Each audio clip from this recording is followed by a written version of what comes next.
LeBron joined the Heat last year, guys. I think he really wanted to play with a scorer. You know, LeBron's more of a playmaker, a guy who creates offense for others. And I think he pictured himself teaming up with Wade to be the backcourt of the future.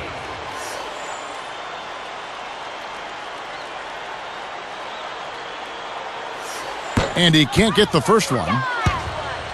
Going back to what Steve said about LeBron and Wade, Clark, it got a little contentious there, it seemed, at times. Well, you had to expect that to happen, Kevin. I mean, again, two outstanding players, two brilliant players trying to figure out how to play together. The fact is that LeBron, by his nature, is comfortable deferring. He loves to set other people up, and he's comfortable also taking over when needed. So I think the fact that it took a little while is overblown because that was to be expected. It's not something that was going to come together quickly and at a high level. Both can be unselfish. Exactly, and Wade can attack, and LeBron is fine watching him do that. Here's Carter. Can't hit, and Miami will go the other way with the ball. Let's send it out to Doris Burke, who caught up with head coach Rick Carlisle. Doris? Yes, Kevin. He said, we're a very clever team without the ball, and I'm betting we force our share of turnovers in the open floor and take them right out of their game plan. Obviously, no shortage of confidence about their defensive capabilities, guys. Thank you very much, Doris. So it's mainly Clark and Steve about defense for them early on. Well, you know what I mean. It's pretty simple. The fewer points you allow, the fewer you have to score for yourself. I mean, that's elementary. Yeah, and particularly in this game, I think it makes sense. I mean, establish the defensive end of the floor, try to convert some buckets in transition off your defense, and try to take control of the game that way. The Heat making a switch here. Miller's checked in, and the Mavericks making a change here as well. Mahinmi's checked in.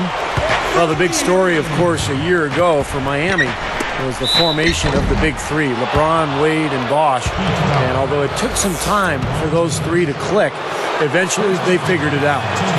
That's good defense. Don't let a guy get a lay-in, foul hard, and send him to the free throw line. Yeah, I like that billboard there, sending a message. You can't come in here and get anything free in our paint. Shane Battier is checked in for Miami.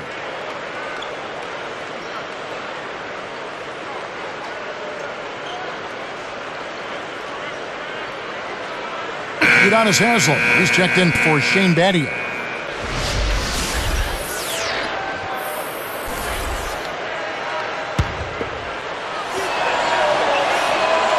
No good on the second free throw.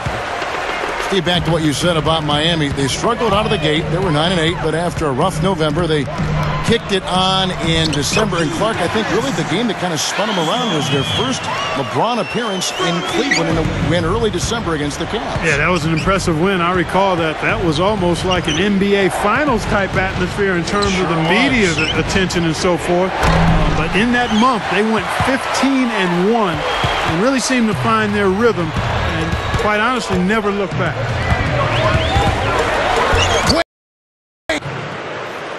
Kidd's got his second basket. Poked away. Wade dishes to LeBron. Kicks to Haslem. The Mavericks pull it in. Well, I tell you what, the coaching performance of Rick Carlisle in the playoffs last season was, I think, what cemented him in the minds of many as an outstanding coach. We've always known it. He was terrific with Detroit. He was outstanding with the Pacers. And he's got a championship ring with the Dallas Mavericks. Chalmers' shot is no good. Oh, and trying for it. Obvious miscommunication between teammates that time. Jason Terry is checked in for Vince Carter.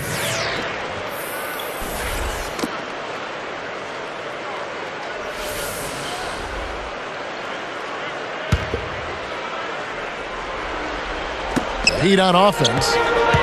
Well, going back to Carlisle, I mean, he did such a great job, you're right, Clark, in the playoffs last year, mixing up the rotation, going deep into the well to get the right matchups through every step of the playoffs. And I thought he did as good a job as possible for the Mavericks in that playoff run. That's one of the reasons they won the title. And the Heat with some changes. Joel Anthony comes in for Chris Bosh. And Mike Miller subbed in for Udonis Haslem. So it's Miami now.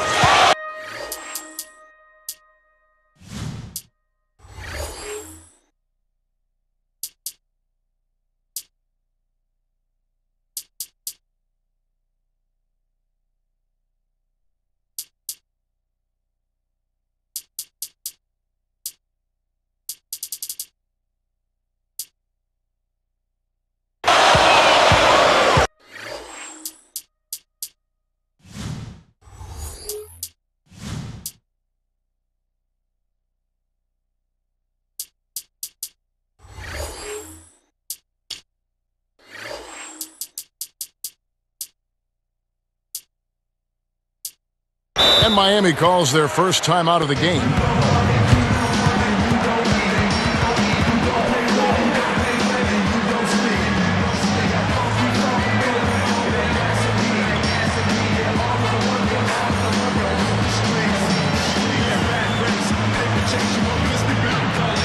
Chris Bosh is checked in for the Heat. Haslam comes in for Mike Miller.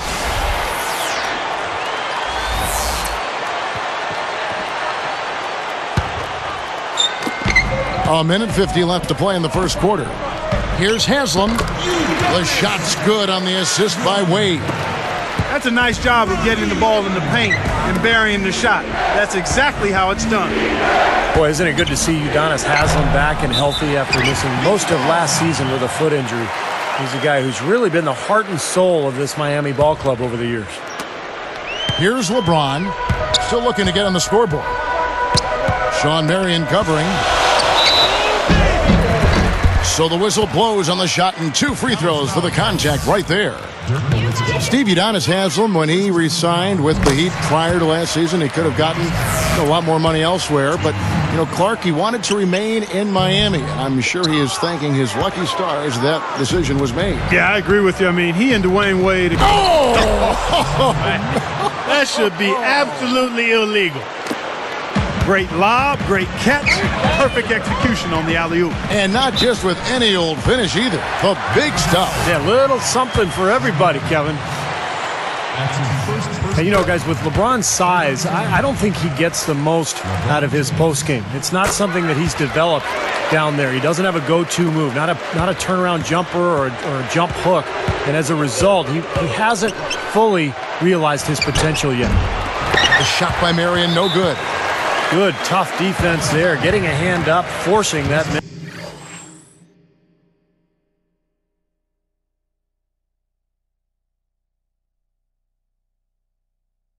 Yes. Well, he's got the reputation of being a tough defender, and there was an example right there for you. Going back to LeBron and his size, there was talk when he came to Miami, Clark, that he would play, power forward, but is there a position maybe he cannot play? Well, that's the thing with me, Kevin. His versatility is such that you have a lot of different ways you can utilize him. His size, his speed, his strength, his basketball acumen and IQ, all of that allows you to play LeBron where he can be most effective on a game-to-game basis.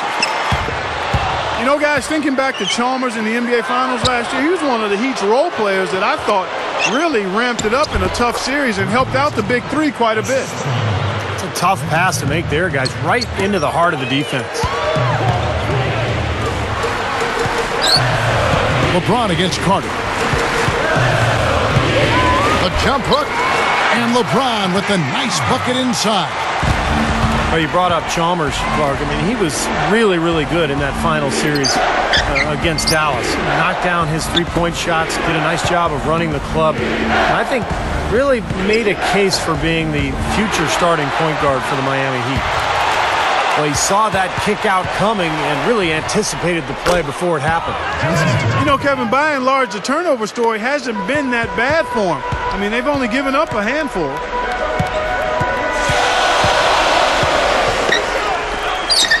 Baseline jumper.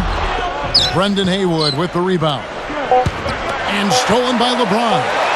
That's such a tough catch